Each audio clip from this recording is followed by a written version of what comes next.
Welcome to No Mercy, October 22nd, 2000, live from Albany, New York. Nearly 14,500 are in the arena, an estimated 5,500,000 are watching on pay-per-view, and tonight's show promises to be huge. We've got the in-ring return of Stone Cold Steve Austin as he takes on the man who ran him down at Survivor Series, Big Rikishi. We've got Triple H taking on Chris Benoit as the game's slow-burning face turn continues on WWF television, or at least that's what it felt like recently on WWF television. And Kurt Angle gets a shot at the WWF Championship when he faces The Rock in our main event. If we include No Mercy, we've only got 6 more WWF pay-per-views to look at before Reliving the War wraps up for good. So let's hope we've got a string of good shows to close us out.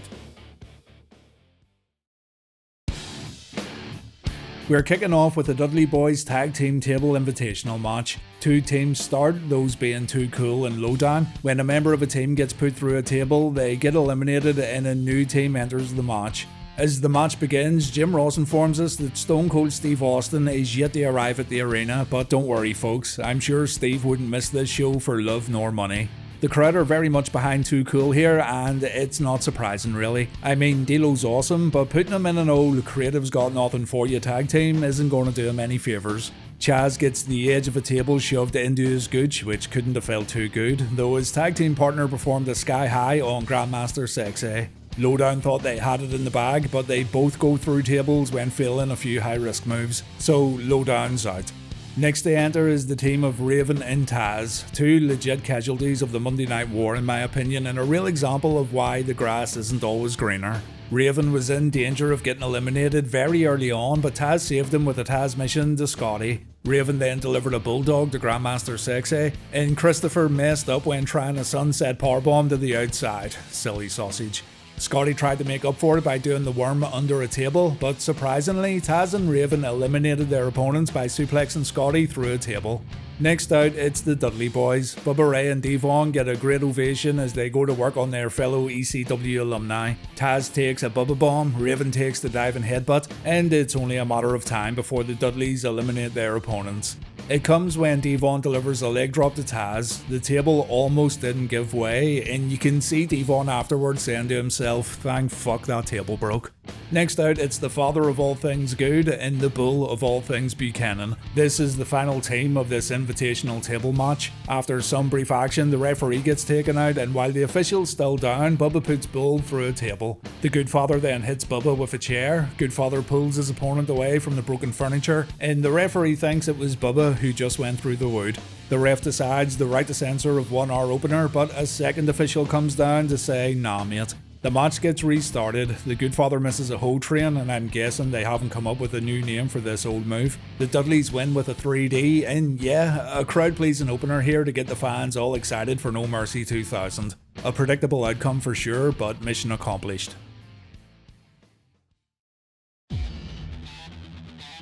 TNA want to see Trish Stratus's massive mama jammas, and Trish says she might just let them fall out if it helps distract the Acolytes in our next match.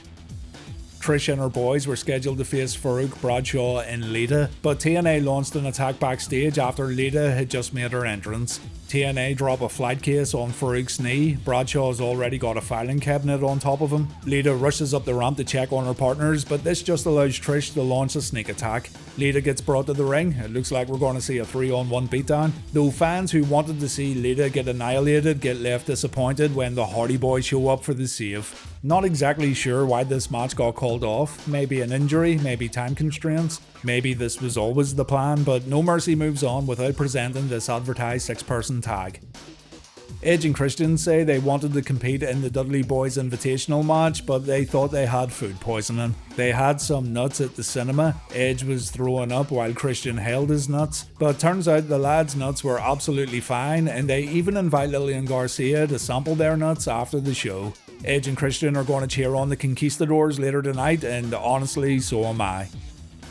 Next up, it's X-Pac versus Chris Jericho inside a steel cage. It feels like the WWF tried to make this a blood feud, what with the backstage attacks on Raw, the first blood match, and now a steel cage match, but it didn't really work. With the other strong storylines going on in the WWF over the past 2 months, it was difficult for others to get a look in.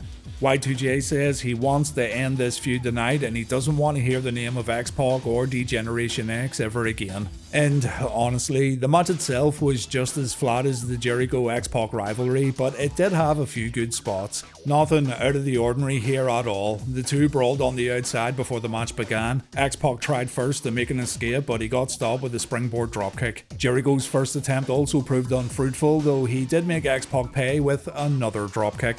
Waltman took the lead for a while and he tried to pin his opponent after a spinning wheel kick. Pinfalls and submissions don't count, lad. Jericho did perform a sweet looking top rope powerbomb though, which was probably the best spot of the match. Jericho's lion tamer on top of the cage was also pretty good. After this move, Waltman pushed his opponent from the top of the cage and Pac tried to escape. Unfortunately, he celebrated a bit too much while standing on the door and Jericho dropkicked the cage, leading to X-Pac smashing his little degenerate in spectacular fashion. Jericho then left the cage. Y2J's our match winner. The crowd didn't really get into this one and I thought it fell below expectations, but again it did have a few good moments. I really wouldn't go seeking the match out though. Imagine going to a restaurant in New York City and seeing Steve Blackman messing around with his deadliest screaming sticks. This would be better than attending the pay-per-view itself. Sign me up. Rikishi's been waiting for Stone Cold to show up while holding a sledgehammer, and because Austin hasn't shown up yet, Foley says he will raise Rikishi's hand if Stone Cold doesn't appear. Foley says he knows Stone Cold's going to be here and he advises Rikishi to go get dressed. Billy Gunn, with his fantastic hair, was supposed to get an IC title shot next at No Mercy, but Eddie Guerrero pulled his hamstring on Raw after landing awkwardly from a monkey flip. So instead, we're going to have Billy Gunn and Chyna teaming up against Val Venis and Steven Richards, and I really would have preferred the one-on-one match. Not a lot you can do, I suppose. For those not following Reliving the War, the Right to Censor have had issues with Chyna ever since she posed for Playboy, and seeing as Billy Gunn is, quote, rectally obsessed, he too falls into the category of a moral shitbag, according to Steven Richards anyway. BA Billy Gunn's been backing up Chyna ever since Eddie Guerrero was caught doing the dirty behind Chyna's back, and he starts this match off with a body slam and a knee drop to Val Venis. Venis gets sent to the outside where Chyna does a number on him. Val swings it around back in the ring with a stun gun to Mr. Gunn. In comes White Sox for a big press slam, and in comes the ninth wonder of the world to teach Stevie a lesson. Chyna uses Stevie's necktie to throw him around the ring while JR talks about Chyna's Playboy shoot. He says, and again I quote, "It's amazing how a woman can be so beautiful and be so naked in Playboy while also stepping into this arena and be so dominant." Even Lawler laughed at JR after this little quip. Chyna shoves Venis's head into her big inflatable honkers and JR doesn't know if this is a good thing or a bad thing. I think JR has the horn tonight, boys. But never mind that, because Billy Gunn's back in and the RTC target his recently repaired shoulder. This turns out to be an effective strategy and Billy gets worn down for an extended period of time, though he gets his break for a hot tag after delivering a DDT. Chyna and Billy then work together with a low blow and famouser to Steven, followed with a kick to Val Venis and a neckbreaker. And this is when the other members of the Right to Censor run down and Billy tries to take them out all on his own. While this is happening, Chyna sets Venis up for a pedigree. Eddie Guerrero runs in and he hits Chyna with a bunch of roses. This allows Val to get a pinfall win and the Right to Censor defeat their opponents. And it turns out there was a lead pipe hidden within those roses. Is this how Eddie really felt about Chyna? Is this symbolic of Eddie and Chyna's relationship? Nah, he probably just wanted to crack her spine and take away her ability to walk. Stephanie McMahon wants to be in Triple H's corner tonight, and once again Hunter says he doesn't want his wife getting involved in his match. You know what this means, don't you? Yeah, every single time Hunter's told Steph to stay in the back, she always comes out the ringside anyway. Every single time. Steph even prepared a videotape for Hunter, and no, it's not a smutty video filmed at WWF headquarters in Stamford where apparently all the action happens. It's a videotape featuring Chris Benoit applying the crippler crossface. On-demand video services weren't a thing yet, guys. Steph says she's gonna go and attend a business, that business being Kurt Angle, seeing as she and Kurt are now officially working together. And while Hunter is fine letting his wife serve as Kurt's manager tonight, he says if Steph gets hurt in any way, he's gonna put Kurt Angle out of business for good. It's now time for Rikishi versus Stone Cold Steve Austin. Rikishi admitted that he ran down Stone Cold at Survivor Series. He famously said he did it for The Rock, seeing as the bloodline have in the past always been pushed aside in favour of the, quote, Great White Hope. That Great White Hope being the likes of Bruno Sammartino, Bob Backlund, Hulk Hogan and even Stone Cold Steve Austin. And so Rikishi took Austin out so The Rock could flourish in the WWF. Rock didn't want this kind of help. It all led to Rikishi turning heel, and Keish leaned further into this new role by destroying Austin's pickup truck on SmackDown before attacking good old JR. Tonight it's no holds barred, anything goes, and Austin still hasn't made it to No Mercy. Rikishi says Austin's afraid to face him. He wants Mick Foley to come out and raise his hand in victory. So Mick walks down the ramp, he gets in the ring, he grabs a microphone, he's just about to announce that Rikishi's our match winner, but then disturbs glass shutters, plays in the arena, and the crowd lose their shit. We see Stone Cold driving his badly damaged pickup truck outside the arena. The Rattlesnake brings his vehicle all the way down to ringside, and the fight's on. Stone Cold's like a man possessed, and Rikishi's going to spend the first portion of this match getting his ass kicked beside Stone Cold's pickup truck. As a matter of fact, this match doesn't even make it to the ring. No wrestling moves, no stunners, and unfortunately, no stink faces. This one's just a pure fight, and it's very entertaining too. The two travel around the ring where Rikishi gets launched over the Spanish announce table. Keish gets choked out before the two make their way through the audience. The big man forces Austin to back off by throwing a drink in his face, and it looks like Rikishi pours a Coke all over his own head. I bet you he had instant regret after this one. Big sticky Rikishi.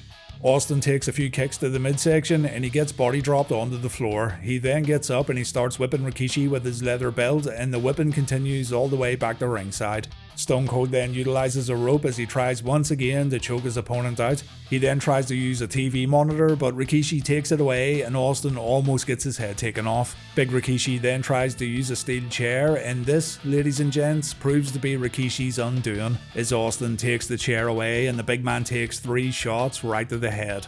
Rikishi's been busted open and Stone Cold's not done yet. A further 3 chair shots ensures that this fight is pretty much over, and Stone Cold wants to end it by using Rikishi's sledgehammer to cave the Big Goose's head in. Fortunately, Rikishi's able to move out of the way, but he's not able to avoid another chair shot. The final shot puts Rikishi into the back of Stone Cold's pickup truck, and Austin now wants real payback. He wants to do the same thing Rikishi did to him back at Survivor Series. So Rikishi gets brought out of the parking lot, he gets dumped out of the pickup truck, Stone Cold beats Rikishi up a little and he sets him in place, and Austin gets back into his pickup truck. The Rattlesnake floors it as Rikishi prays for his life, and then the cops show up. The cops provide a shield for Rikishi and Stone Cold drives straight into a cop car. Austin tries again. He wants to push the cops out of the way, but he can't get through as more boys in blue show up. In the end, Stone Cold gets pulled out of his truck and he gets arrested. So Rikishi lives to fight another day while Stone Cold gets prepared to spend the night in jail. The police put the cuffs on, they escort Stone Cold to a cop car. The last thing we see is Austin getting taken to jail, and that's how this encounter ended. Good stuff here. It was the right call for Austin to take it way too far, seeing as, he almost got killed back at Survivor Series. A simple wrestling match inside the ring wouldn't have been enough here, so it all made sense within the context of the storyline. European Champion William Regal has the unfortunate task of following up the previous match by taking on naked Mideon. But the previous match gets topped right away when someone holds up a sign that says William Regal is a wanker. Fantastic.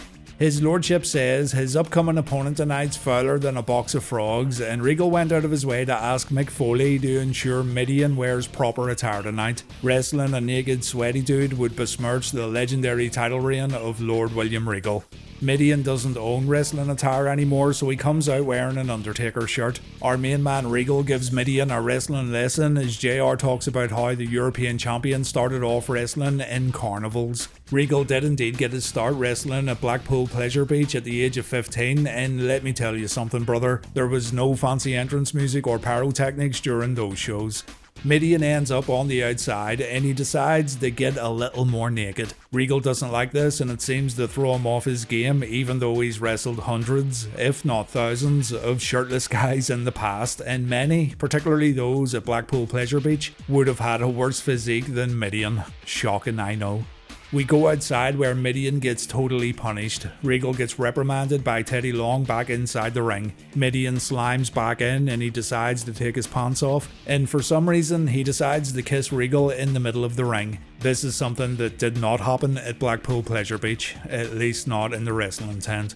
Regal stops a top rope move and Mideon's now in position for the Regal stretch. Only problem is, Regal doesn't want to get too close to Mideon's smelly asshole, and so he decides not to lock in his finisher. Instead, the European champ delivers a Regal cutter, and that's how it ends. William Regal wins via pinfall.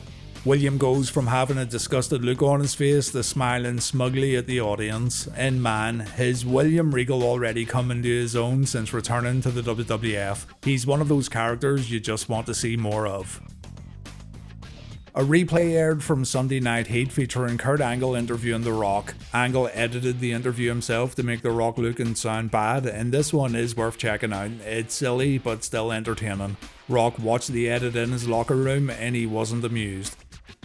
Hell yeah, the Conquistadores are up next as they get a shot at the Hardy Boys Tag Team Championships. Many believe these two are actually Edge and Christian, but come on guys, don't be so stupid. You smart fans have no idea what you're talking about. Look, they even speak perfect Spanish. Sí, señor. Sí. Kevin Kelly brings up the fact that there's some rumours going around that these two could be Edge and Christian. Kelly obviously subscribes to the Wrestling Observer newsletter, and the boys reply by saying Arriba. Perfectly adequate answer. The Hardy Boys make their entrances. Los Conquistadores, Uno and Dos come down and they have a conversation with the Spanish announce team, which they can totally do because they speak the language fluently. And that idiot Matt Hardy says he's going to rip off the Conquistadores masks and prove that they're Edge and Christian by the end of the match. I bet you any money you don't, Matt. Conquistador Dos showing off some unreal agility by rolling around the ring. He ends up rolling into a clothesline and Matt tries to take the mask off. Absolute disrespect here, and a real lack of respect for tradition right here too. Fucking sort it out, man. Uno comes in, he and Matt trade wrist locks, Jeff gets a blind tag and he performs a jumping clothesline, and the rainbow haired warrior follows up with a head scissor takedown and a dropkick. Once again, the commentators are too busy talking about the colour of Jeff Hardy's hair, which is ridiculous seeing as the Conquistadors are in the ring. So disrespectful. A little mishap causes the Conquistadors to run into each other when Dos tags in. He makes up for it though by doing the robot not once but twice, which only confirms more that this is 100% definitely not Christian. We see poetry in motion from the Hardy Boys as Uno comes in to help his friend. This backfires when Uno accidentally headbutts his partner right in the Conquistaballs, but a little teamwork afterwards sees the Hardy Boys take a double dropkick. Admittedly, the Conquistadors' follow-up team efforts don't pay off, but from here the challengers do gain an advantage after Jeff gets launched into the ring post. Time to build up for the hot tag. The Conquistadors keep Jeff away from his corner while mocking brother Matt. Uno pulls off a nice power slam while Dos steals the show with a devastating super chinlock, though the break comes when Dos misses a high risk move. Matt and Uno tag in, Matt lights both of his opponents up and the Hardys pull off even more double team moves. We go outside where Jeff pulls off his barricade clothesline, but Mr. Charismatic Enigma forgot he was wrestling the Conquistadors. Dos goes upstairs for a big dive to the outside and yeah, that could have been better. Matt tries to outdo his opponent and for some reason he attacks his own brother. We go into the ring where Dos pulls off an inverted DDT, which definitely wasn't inspired by another wrestler, though Jeff breaks the cover with a Swanton bomb. Our match ends with Matt performing a twist of fate on Uno and, oh no, Matt wants to take that mask off. Matt wants to break a sacred tradition right here at No Mercy and, fuck you, Matt. Uno was wearing a mask under his mask, and Matt's so distraught that he walks straight into an unprettier. Another move that Dos studied while watching tapes of another great tag team wrestler. Los Conquistadors win the titles and they absolutely deserve those championships too. An absolutely legendary tag team who still got it after all these years. Austin's pickup truck's getting towed away, as is the cop car he wrecked while trying to get at Rikishi. Triple H, meanwhile, is in his locker room watching that tape Stephanie gave him. He watches himself getting put in the crossface, and it actually looks like he's getting some good intel here.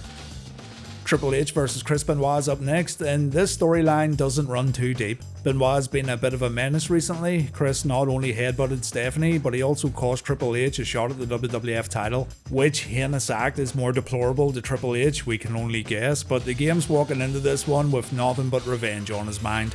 Hunter's kind of the babyface here, and indeed, the crowd cheer for him as he takes the early lead. He's one step ahead of Benoit right from the get-go, and the crowd chant Hunter's name as he avoids an enziguri. Hunter's gonna put all his focus on Chris's left knee, and the audience enjoys seeing Triple H wrap Benoit's leg around the ring post. The punishment continues as the game drops an elbow on the seemingly injured body part. Triple H sets Benoit's foot on the middle rope and he drives his own knee into Benoit's calf. The commentators are surprised that Triple H is seemingly out-wrestling Benoit, and they're surprised at Benoit's lack of focus. But the beatdown continues with a big knee breaker and the crowd pop for Triple H. Hunter continues to outsmart his opponent when he rolls through from a sunset flip and he brings Benoit down with a drop toe hold. What follows is Hunter pulling off a few snap leg grapevines, and then he only goes and performs a Muda lock. It is a bit dodgy to start off, but he gets there in the end. This must have been Chris's cue to fight back as Benoit tries to mount a comeback, but this doesn't start off well as Chris throws Hunter and himself out of the ring. Though on the outside, Chris performs a catapult and the game gets thrown into the ring steps. Inside the ring, Chris delivers a few of his signature knife-edge chops. Triple H goes down after a jumping arm breaker as the commentators talk about Hunter's recent shoulder problems. So we've now got Benoit focusing on the arm and shoulder while Hunter struggles to go after that left knee. Benoit performs a Northern Light suplex and a hook clothesline. On the outside, Hunter fights back by throwing Chris into the ring steps. Chris drops Hunter on the announce table and the game lands on his shoulder, so Chris takes control when we get back in the ring. A snap suplex gets followed up with Benoit trying to hyperextend the elbow. A modified arm drag then gets followed up with a cross arm breaker, and a hammerlock suplex from Benoit should be enough to keep Triple H on the mat, or so Benoit thinks. The crippler goes up, we see the diving headbutt with Chris aiming right for Hunter's arm. The move connects, but as usual, Benoit wastes way too much time going for the pin. So we continue on with Chris looking for a suplex, but Triple H counters with a reverse suplex. The crowd pop for a few right hands from the game, and Benoit goes down after a high knee and a neck breaker. The game then sets his opponent up for a superplex and he delivers the move as planned, though Chris replies with his multiple German suplexes, and gotta say, I've really enjoyed this match so far. I totally forgot about it honestly, and I wasn't expecting a whole lot going into it, but it's very old school and every move means something. This is a sleeper hit right here, folks. Hunter avoids getting pinned by putting his foot on the ropes, so Chris pulls off two dragon suplexes. Again, it's not enough to win the match, and Hunter's able to fire back with a facebreaker knee smash. This doesn't seem to faze Benoit too much because Triple H runs straight into a crippler crossface, and it's now time to see what Hunter learned after watching that tape. He tries to break free, Benoit beats him down again like a dog. The crossface gets applied one more time and Triple H struggles to his feet. Eventually he gets up, he manages to put Chris's arm over his shoulder, and the game pulls off a Death Valley driver as a crossface counter.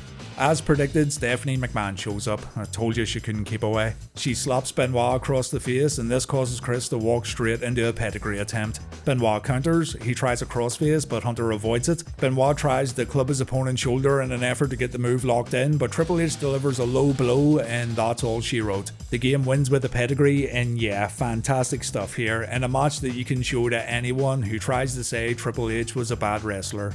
I do have a few nitpicks though. It's a shame the match ended with a low blow, and it kinda undermines what Triple H was effectively going for here, I think. And what Triple H was going for, in my uneducated opinion, is being able to go toe to toe with the self-proclaimed best technical wrestler in WWF. This in itself is enough to get Triple H naysayers all riled up, because it could be viewed as Hunter being self-serving and Hunter trying to present himself as a better technician than Chris Benoit, which really is preposterous. But yeah, take all that stuff out of it, watch the match for what it is, and it's surprisingly good. Top work from both men.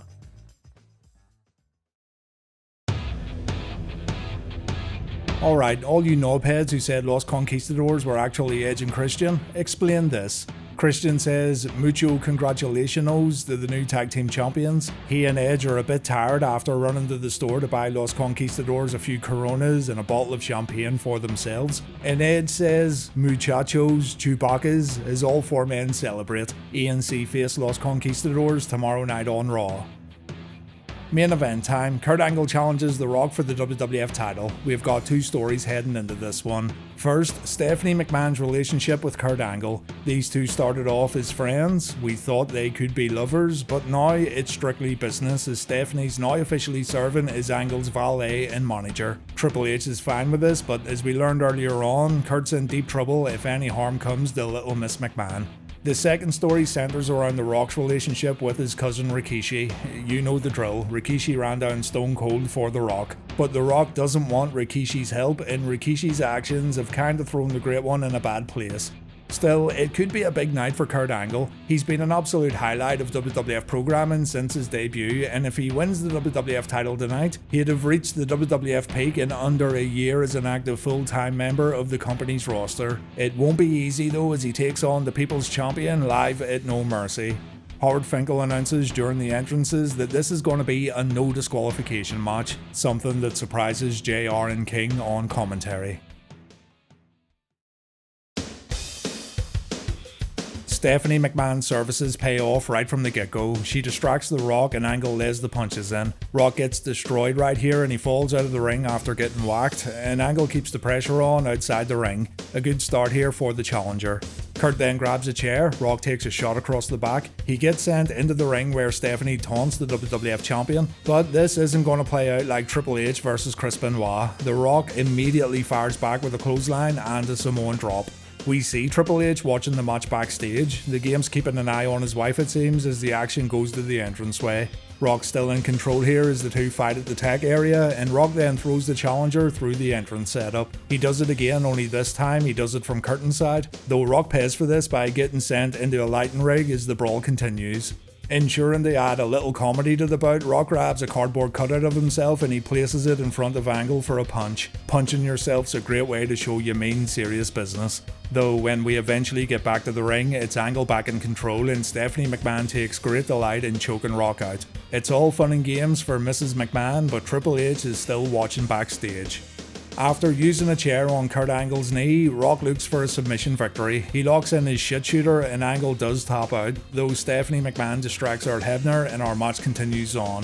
Stephanie taunts The Rock, the Great One looks pissed off, so Rock chases Steph around the ring and he falls for the trap. The Rock runs right into a belly to belly, which puts Angle back in control. We even see a jumping forearm from Angle, which did look a bit off, but what didn't look off was Kurt's Olympic chinlock. My goodness. Stephanie really, and I mean really, enjoyed this chinlock, but nowhere near as much as I did. The Rock took this personally, and when he breaks free, he launches Kurt out of the ring, and so our match continues on with both men fighting on the outside once again. Highlights on the outside included Angle getting thrown into the ring steps, Rock spitting water in his opponent's face, and the champ getting launched into the ring post. Steph puts the WWF title in the ring while the referee wasn't looking. No idea why she's being so devious, seeing as it's an ODQ match. The champ gets whacked with his own title belt, but Rock kicks out of Angle's cover. We see that Angle's got a cut as he gets dropped with a superplex. The Rock's also bleeding after getting hit with the WWF title belt. The Great One takes a textbook suplex from the challenger and Angle goes up for his moonsault, and while his motion is super graceful as always, Angle misses his target as always. Float over DDT from The Rock, big throw from The Rock. The Great One performs his spine buster, and that's when Stephanie gets in the ring. Stephanie's stopping Rock from performing a people's elbow, and the crowd erupts when Rock sets Steph up for a rock bottom. Rock delivers the move. Little Miss McMahon's now in position for the people's elbow. Kurt saves Stephanie from taking the most electrifying move in sports entertainment, but now Triple H is pissed off. Hunter rushes down to the ring and he goes right after Kurt Angle. Angle didn't protect Stephanie, and so Triple H is taking it out on the challenger. To show he's not playing favourites, he also hits Rock with a pedigree, which goes against his current babyface efforts, but Rock's out cold and Triple H is bringing his wife back up the ramp. Angle goes for the cover, Rock kicks out of two, the match is going to continue on and fans are on their feet. Angle kicks out of another DDT from The Rock. Kurt then tries to distance himself from the champion as the two fight on the outside. Big Rikishi then walks down the ramp looking like a real mess, and I guess the shards were broke inside the arena. Rikishi stops Kurt Angle from walking up the ramp, and remember, Rock doesn't want Rikishi's help, but Rikishi's going to offer it anyway. Rock performs a rock bottom on Angle and it doesn't get the job done, so Rikishi decides decides to get in the ring to help his cousin, and this backfires in a huge way. Not only does The Rock take a corner hip attack, he also takes a standing sidekick. This allows Angle to deliver Olympic slams on both Rikishi and The Rock, and that's how it all ends. Kurt Angle pins The Rock, and Angle completes the greatest rookie year of all time by becoming WWF Champion. Kurt reenacts his 1996 Olympic win by dropping to his knees and crying while holding the gold, and all The Rock can do is look at his big doofus cousin and wonder, what the hell were you thinking?